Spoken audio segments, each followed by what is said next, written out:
class. In this video we're going to continue one little bit in CAD, and we're going to take our CAD drawings and prepare them to go into Illustrator. Now there are many different ways to go from CAD to Illustrator.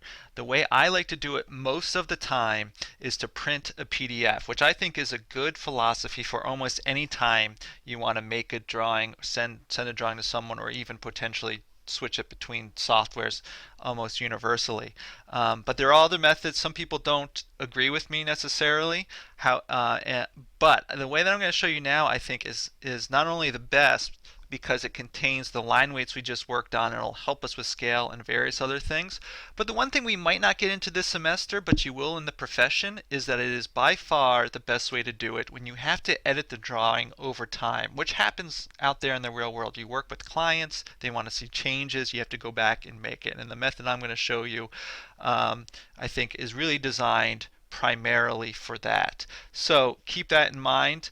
I do recommend this way. I've done a lot of Illustrator work, as far as architecture is concerned. So I do know what I'm doing, but not everyone would do it this way. But you can still do it this way. You can tell them this is the right way to do it. That's what I say. That's how confident I am. Anyway, what we're going to basically do in this video is just print to a PDF. Now you could go ahead and set up your layout spaces if you wanted to. I find, if I'm just doing a rendering, I don't even need to do that. I'm going to print right from model space. So I'm going to come up here to my print button. I'm going to change a few settings here. I'm going to change my printer to Adobe PDF. I'm going to change my paper size. Letter might work, but we're going to do our next drawing in 11 by 17. So I'll start there just to make sure it works. I'm going to go there. Now the trick with printing to model space is that we're just going to go to switch this area to window. And I'm going to just draw a window around. I'm basically going to do each floor plan in one elevation at this point in time. That's what our next rendering is going to be, the two floor plans in one elevation. So I'm going to make PDFs independently of those. So I'm going to do my first floor plan here. Now it's important to go ahead and change your scale. So I'm going to uncheck fit the paper. We're architects. We want to use architecture scales. So I'm going to select this button and go to 8th scale. You could center plot. It's not necessary, but I will center plot here. And most importantly, we're going to have to come here and select monochrome for our plot style tables. At least that's what I'm doing. I'm using monochrome. What monochrome does, it'll take all these colors we see in the plan and will turn them black. Monochrome doesn't change line weights, so the line weights I set up in my layers in the last video will be set and ready to go.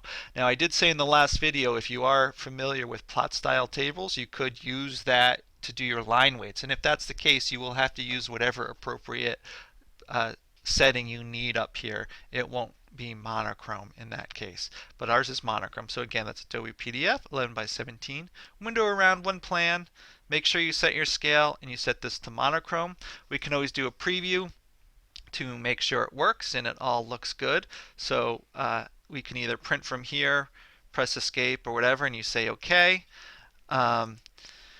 And it'll bring up this dialog box so we can save it somewhere. Let me save mine. I'll make a class folder. I don't think I have one for this class yet, so I'm going to make a new folder and call it 330, which happens to, 300, which happens to be the number of this class. And I'll call this first floor plan, and I will say save. And it'll just take a second to run through this. Bleep, bleep, bloop, bloop.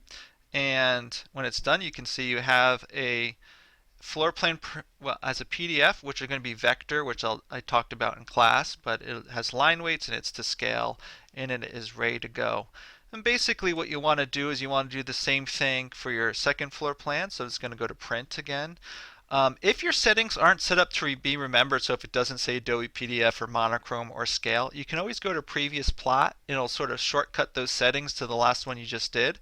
But what you will have to do again is change your window to the second floor plan, and you can just say OK and say second floor plan and hit save, and it'll sort of do its thing and come up like that. And again, pick one elevation to print out. Actually, pick a long elevation. I think this is sort of the front elevation with the front door is probably the one you should do.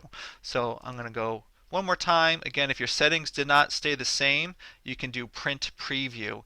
Sorry, not print preview, previous plot, and it'll come back up. But what you still want to do is do your window around that elevation and say OK, and say elevation, save, and it will come up as elevation. The elevation's sideways, but you know, we'll take care of that in Illustrator. So with that, that's all you need to do. You have 3 PDFs, you're ready to go and start an Illustrator rendering, and that's what we'll pick up next time.